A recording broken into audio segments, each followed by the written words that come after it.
હર હર મહાદેવ। મિત્રો, શ્રાવણ મહિનાના પહેલા સોમવારે ચોખાના દાણાનો આ ખાસ ઉપાય કરવાથી તમારું ભાગ્ય ચમકી જશે। શ્રાવણ મહિનાનો પહેલો સોમવાર 5 ઓગસ્ટ 2024ના દિવસે છે।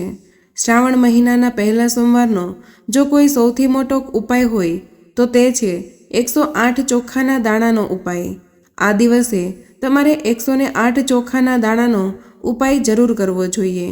આ સોમવાર શ્રાવણ મહિનામાં આવતો સૌથી મોટો અને મહત્વનો સોમવાર છે અને આવો દિવસ આખા વર્ષમાં માત્ર એક જ વાર આવે છે।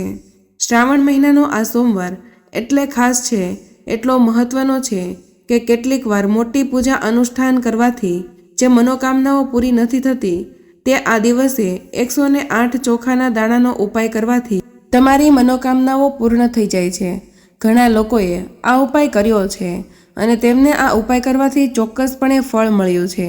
જો તમે પણ આ ઉપાય કરવા માંગતા હો તો પહેલાં આ ઉપાયને સારી રીતે સમજી લેજો, સાંભળી લેજો અને પછી આ ઉપાયને કરજો। તમને આ ઉપાયનું ચોક્કસ ફળ મળશે, કારણ કે તમે આ 108 ચોખાના દાણાનો ઉપાય ખૂબ જ મોટા અને ખાસ દિવસે કરી રહ્યા છો। તો આ ઉપાય વિશે સંપૂર્ણ વિગતવાર જાણીએ તે પહેલાં આ વિડીયોને લાઈક કરજો, ચેનલને સબસ્ક્રાઈબ જરૂર કરજો અને જે લોકો મહાદેવને માનતા હોય તે કમેન્ટ બોક્સમાં હર હર મહાદેવ જરૂરથી લખી દેજો અને આ વિડીયોને અંત સુધી જોતા રહેજો। તો ચાલો હવે જાણીએ કે શ્રાવણ મહિનાના પહેલા સોમવારે 108 ચોખાના દાણાનો આ ઉપાય કેવી રીતે કરવાનો છે, કોને કરવાનો છે, કયા સમયે કરવાનો છે, એટલે કે ક્યારે કરવાનો છે અને ક્યાં કરવાનો છે, એટલે કે કઈ જગ્યાએ કરવાનો છે। તો ચાલો જાણીએ કે આ 108 ચોખાના દાણાનો ઉપાય ક્યારે કરવાનો છે। સોમવારે આ ઉપાય સવારના સમયે કે સાંજના સમયે કરવાનો છે। તો આ ઉપાય તમે સવારના સમયે પણ કરી શકો છો અને સાંજના સમયે પણ પ્રદોષકાળમાં પણ કરી શકો છો। હવે તમને મનમાં પ્રશ્ન થતો હશે કે આ 108 ચોખાના દાણાનો ઉપાય કરવાનો સારો સમય કયો રહેશે? તો અમે તમને એટલું જ કહી શકીશું કે આ ઉપાય તમે સવારે કરશો તો વધુ સારું રહેશે। બાકી જો તમે સાંજના સમયે પણ આ ઉપાય કરવા માંગતા હો તો તેમાં પણ કોઈ પણ પ્રકારની સમસ્યા નથી। તો હવે પછીની સૌથી મોટી અને મહત્વની વાત એ છે કે જો આપણે સવારે ઉપાય કરીએ તો કેટલા વાગ્યાથી લઈને કેટલા વાગ્યા સુધી કરી શકીએ અને જો સાંજે સમયે આ ઉપયોગ કરીએ તો કેટલા વાગ્યા સુધી કરી શકીએ છીએ। જો તમે સવારે આ ઉપાય કરો છો તો વહેલી સવારે આ ઉપાય કરવાનો પ્રયાસ કરો। જો કોઈ કારણોસર તમારે મોડું થાય છે તો તમારે સવારના 10 અથવા તો 11 વાગ્યા સુધીમાં આ ઉપાય કરવો જોઈએ। આ વાતનું ખાસ ધ્યાન રાખજો। જો આપણે સાંજના પ્રદોષકાળની વાત કરીએ તો પ્રદોષકાળનો સમય સાંજે 6 વાગ્યાથી 7 વાગ્યા સુધીનો હોય છે, પરંતુ અત્યારે જે ઋતુ ચાલી રહી છે આ ઋતુમાં સાંજ બહુ મોડી થાય છે। તો તમે પણ આ ઉપાય 7 વાગ્યાથી 8 વાગ્યાની વચ્ચે કરી શકો છો। મતલબ કે તમે આ ઉપાય ગમે ત્યારે સાંજે 6 થી 8 વાગ્યા સુધીમાં કરી શકો છો, તેમાં કોઈ સમસ્યા નથી। હવે શ્રાવણ મહિનાના પહેલા સોમવારે 108 ચોખાના દાણાનો આ ઉપાય કોને કરવાનો છે? ઘરની કોઈ પણ મોટી માતા અને બહેન આ ઉપાયને કરી શકે છે, પરંતુ જો કોઈ વ્યક્તિને પોતાની કોઈ મનોકામના પૂર્ણ કરવા માંગતા હોય તો તે પણ આ ઉપાય કરી શકે છે। જો પરિવારમાંથી કોઈ એવું છે જે પોતાના આખા પરિવારની સુખ શાંતિ માટે આ ઉપાય કરવા માંગે છે તો તે પણ આ 108 ચોખાના દાણાનો ઉપાય કરી શકે છે, તેમાં કોઈ પણ સમસ્યા નથી। મતલબ કે દરેક સભ્ય આ ઉપાય કરી શકે છે। આ ઉપાય કરવાથી તમને તેનું ચોક્કસ પરિણામ મળશે। હવે 108 ચોખાના દાણાનો આ ઉપાય ક્યાં કરવાનો છે તેવી વાત કરીએ તો ભગવાન શિવના મંદિરે જઈને આ ઉપાય કરવાનો છે। ઘણા બધા લોકોના મનમાં પ્રશ્ન હશે કે શું આપણે ઉપાય ઘરે કરી શકીએ? તો આ ઉપાય આપણે ઘરે કરી શકતા નથી। આ ઉપાય કરવા માટે ભગવાન શિવના મંદિરમાં જવું પડશે। તો ચાલો હવે જાણીએ આ ઉપાય કેવી રીતે કરવાનો છે। સોમવારે 108 ચોખાના દાણાનો ઉપાય કરવા માટે અહીં સૌથી મોટી વાત એ છે કે આ 108 ચોખાના દાણા આપણે ક્યાંથી લેવાના છે અને આ ઉપાય કરવા માટે બીજી કઈ સામગ્રી ભગવાન શિવના મંદિરે લઈ જવાની છે। જો તમે આ ઉપાય સવારે કરી રહ્યા છો તો તમારે એક પાણીનો લોટો લઈને જવાનું છે, જેમાં ઘરનું શુદ્ધ જળ નાખવાનું છે. જો સાંજના સમયની વાત કરીએ તો સાંજે ભગવાન શિવને જળ ચડાવવામાં આવતું નથી. તેથી સાંજના સમયે આ ઉપાય કરવા માટે તમે એક દીવો તૈયાર કરો. જે લોટનો દીવો, ગોળ વાટનો અને શુદ્ધ દેશી ગાયનો ઘી હોવો જોઈએ. તમારે આ દીવો ઘરેથી પ્રગટાવીને નથી જવાનો, ભગવાન શિવના મંદિરમાં જઈને જ પ્રગટાવવાનો છે. આ વાતનું ખાસ ધ્યાન રાખજો. હવે આ 108 ચોખાના દાણા આપણે ક્યાંથી લેવાના છે? શું દુકાનેથી લેવાના છે કે પછી ઘરેથી લઈને જવાના છે? અને કયા ચોખા લેવાના છે? કારણ કે ચોખા ઘણા પ્રકારના હોય છે.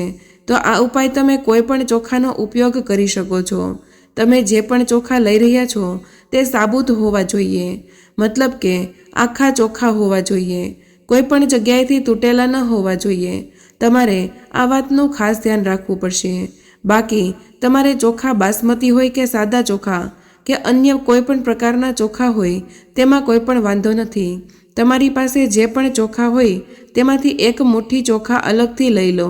કારણ કે અહીં આપણે આ ઉપાયમાં ફક્ત 108 ચોખા જ લઈ જવાના છે. તો આપણે આ 108 ચોખાના દાણા ગણીને કાઢવા પડશે. ચોખાના સારા અને આખા દાણા કાઢી લો અને તેને કોઈ વાસણમાં કે પછી કાગળના પડીકામાં રાખી દો, જેથી તે સુરક્ષિત રહે. તમારી પૂજા સામગ્રી તૈયાર કરો. જો તમે સવારે કરતા હો તો પાણીનો એક લોટો, અને જો તમે સાંજે જવાનું હોય તો તમારે દીવો તૈયાર કરવાનો છે. આ ઉપાય કરવા માટે તમામ સામગ્રી તૈયાર કરીને તમારા નજીકના શિવ મંદિરમાં જાઓ અને સૌથી પહેલાં ભગવાન શિવના મંદિરમાં જઈને ભગવાન શિવના દર્શન કરવાના છે. પછી ભગવાનના આશીર્વાદ લેવાના છે. પછી શિવલિંગ પાસે જાઓ. શિવલિંગની નજીક આવ્યા પછી તમે જે પૂજા સામગ્રી લઈને આવ્યા છો તેમાંથી ભગવાન શિવની પૂજા કરો. કે તમે સવારમાં ગયા છો તો એ જેમ કે લોટો પાણી અને જેમ કે પણ પૂજા સામગ્રી લઈને આવ્યા હોય તેનાથી ભગવાન શિવની પૂજા કરો. સૌથી પહેલાં તો એક પાણીનો લોટો અર્પણ કરવામાં આવશે અને ત્યારબાદ તમારી પૂજા સામગ્રી અર્પણ કરો. જો તમે આ ઉપાય સાંજે કરી રહ્યા છો તો તમારે તમારી સાથે ગોળવાટનો એક દીવો લેવાનો છે. તમારે મંદિરમાં જઈને આ દીવો પ્રગટાવવાનો છે અને તે દીવો શિવલિંગની સામે રાખવાનો છે. આ દીવો મૂક્યા પછી જ તમારે આ ઉપાય શરૂ કરવાનો છે. જેવી જ તમારી પૂજા અર્ચના થઈ જાય છે, તમે ભગવાન શિવજીને પ્રસન્ન કરી લ્યો છો, ત્યારબાદ શિવલિંગ પાસે જ ક્યાંક બેસી જાઓ અને ચોખાના તે 108 દાણા કાઢીને તમારી પાસે રાખો. આ ઉપાય તમારે તમારા સીધા હાથની હથેળીથી કરવાનો છે. એટલા માટે આ વાતનું પણ વિશેષ રૂપથી ધ્યાન રાખવાનું છે. જો તમારે તમારા સીધા હાથની હથેળીનો ઉપયોગ કરીને જ આ ઉપાય કરવાનો છે, તમારી સામે જે પણ 108 ચોખા દાણાના કાગળનું પડીકું છે તેને ખોલીને રાખી દો, અથવા વાસણ છે તો તેને તમારી સામે રાખી દો. તેમાંથી ચોખાના તે 108 દાણા કાઢી લો. તે પછી હવે તમારે શું કરવાનું છે? તો ભગવાન શિવના શિવલિંગ પર એક પછી એક ચોખાના 108 દાણા અર્પણ કરવાના છે. આ ચોખાના દાણા શિવલિંગ ઉપર જ અર્પણ કરવાના છે. તમારે તમારી હથેળીથી શિવલિંગ ઉપર અર્પણ કરવાના છે. પછી ભલે તે જલધારી પડે, તેમાં કોઈ સમસ્યા નથી. હવે તમારે શું કરવાનું છે કે તમારા ચોખાનો પહેલો દાણો લેવાનો છે અને શ્રી શિવાય નમસ્તુભ્યમ બોલીને શિવલિંગ પર અર્પણ કરવાનો છે. એ જ રીતે ચોખાનો બીજો દાણો લઈને શિવલિંગને અર્પણ કરવાનો છે અને આ મંત્રનો જાપ કરવાનો છે. અને પછી ચોખાનો ત્રીજો દાણો લેવાનો છે અને શ્રી શિવાય નમસ્તુભ્યમ બોલીને અર્પણ કરવાનો છે. એ જ રીતે તમારે ભગવાન શિવના શિવલિંગ પર એક પછી એક 108 ચોખાના દાણા અર્પણ કરવાના છે. ચોખાના દરેક દાણાને અર્પણ કરતી વખતે તમારે શ્રી શિવાય નમસ્તુભ્યમ બોલવાનું છે. જેવા જ તમારે 108 ચોખાના દાણા શિવલિંગ ઉપર અર્પણ થઈ જાય પછી તમારે શું કરવાનું છે?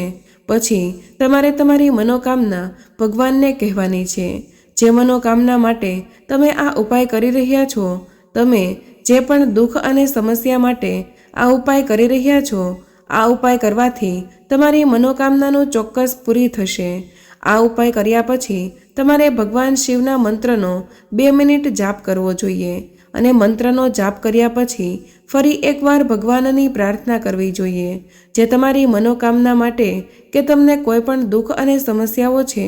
આ પછી ભગવાનના દર્શન કર્યા પછી તમે ભગવાનને પ્રાર્થના કરો અને તેમના આશીર્વાદ લો. હવે તમે ત્યાંથી ઊભા થઈને તમારા ઘરે જઈ શકો છો. આ સાથે આજનો આપણો વિડીયો અહીં પૂર્ણ કરીએ છીએ. જો આ વિડીયો તમને પસંદ આવ્યો હોય તો વિડીયોને લાઇક કરજો, ચેનલને સબસ્ક્રાઇબ કરજો અને બાજુમાં આપેલા બેલ આઇકોનને પ્રેસ કરીને ઓલ ઉપર સિલેક્ટ કરી લેજો, જેથી તમને વિડીયોની નોટિફિકેશન સૌથી પહેલાં મળતી રહે. મહાદેવને માનતા હોય તો કમેન્ટ બોક્સમાં હર હર મહાદેવ જરૂર લખજો. મળીએ એક નવા વિડીયો સાથે. ત્યાં સુધી બધાને હર હર મહાદેવ. ધન્યવાદ.